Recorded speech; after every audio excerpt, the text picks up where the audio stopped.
Tá, você está querendo saber por que eu afirmo que a Convenção Batista Brasileira conseguiu derrotar a Reforma Protestante. Primeiro, a gente tem que entender que o dia da Reforma Protestante é um marco simbólico e é um marco histórico. É simbólico porque nós não podemos falar de uma única Reforma Protestante.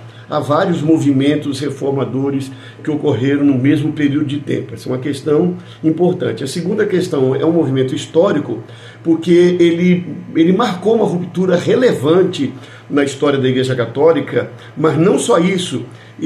Essa ruptura teve influência muito grande na economia e na política dos países que viviam sob o domínio da Igreja Católica, especialmente no caso a Alemanha. Então, primeiramente, entender isso. Segundo, nós precisamos entender que a reforma de Lutero foi um movimento que surgiu a partir de um espaço de liberdade de expressão.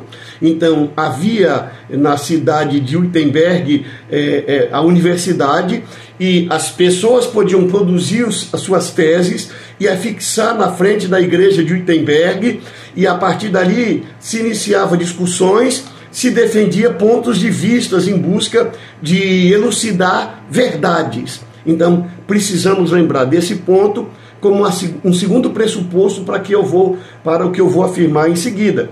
E terceiro, é importante lembrar que a reforma não foi só um movimento de natureza teológica, de natureza bíblica, também foi um movimento de natureza política. Por quê? Porque os príncipes alemães, por exemplo, viram no movimento de Lutero uma oportunidade para se libertarem do domínio da Igreja Católica. Então, se nós entendermos esses três pressupostos, que seria o símbolo, o tipo de movimento e o resultado político do movimento, nós vamos entender como é que a Convenção Batista Brasileira ela conseguiu derrotar esses princípios, esse movimento.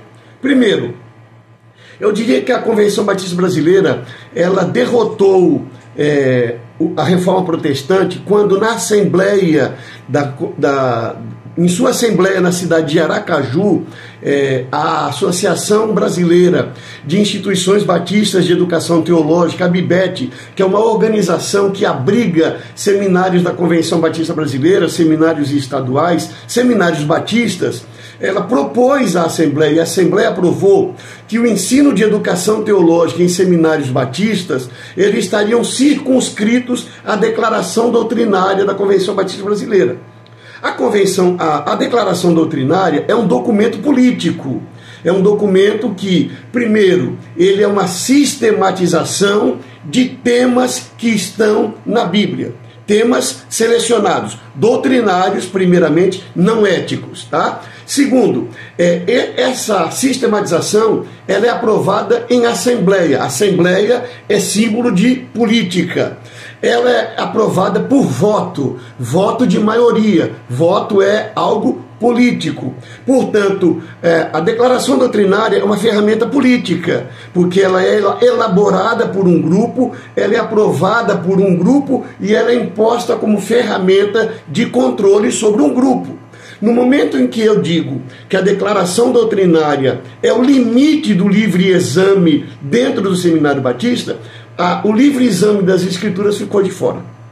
Então, dentro dos espaços teológicos da Convenção Batista Brasileira, está proibido o livre exame das Escrituras. O professor que avança para além do que está definido da declaração doutrinária, ele é mandado embora do seminário. Então, primeiro, a Convenção Batista Brasileira conseguiu sim derrotar o livre exame das Escrituras nos seminários batistas. Segundo, o pensamento divergente. Se nas portas da igreja de Wittenberg se podia fixar pensamentos diferentes para haver discussão, o que a Convenção Batista Brasileira fez? A liderança que tomou conta, assumiu o poder, o controle da Convenção Batista Brasileira, ela não permite que nos eventos da Convenção Batista Brasileira, pessoas que não são alinhadas, essa palavra é muito usada agora no meio batista da convenção, pessoas que não são alinhadas ao pensamento dominante na cabeça dos líderes atuais,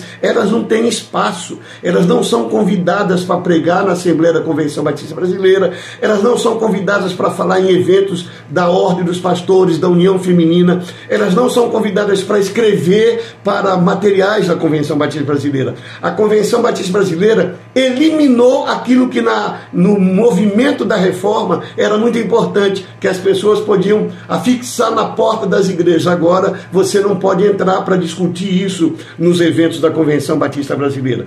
E a terceira e última razão que eu coloco aqui como a minha tese é que a reforma foi derrotada pela Convenção Batista Brasileira quando a convenção passou a adotar mecanismos de perseguição, ou seja, os líderes divergentes, as igrejas que divergem da maneira da liderança atual pensar, eles não só são impedidos de estar nos eventos, mas a convenção tem mecanismos para colocar para fora da Convenção Batista igrejas que pensem diferente da liderança atual. Então, isso significa que é curioso que, além de expulsar a igreja, ela faz toda uma articulação estatutária para ficar com o patrimônio. Por quê? Porque a lógica que domina o pensamento na Convenção Batista Brasileira nesse momento não é a lógica da reforma, da liberdade de pensamento, da discussão de ideias, da construção do conhecimento. É a lógica do mercado. E no mercado, quem estudou marketing sabe o quê?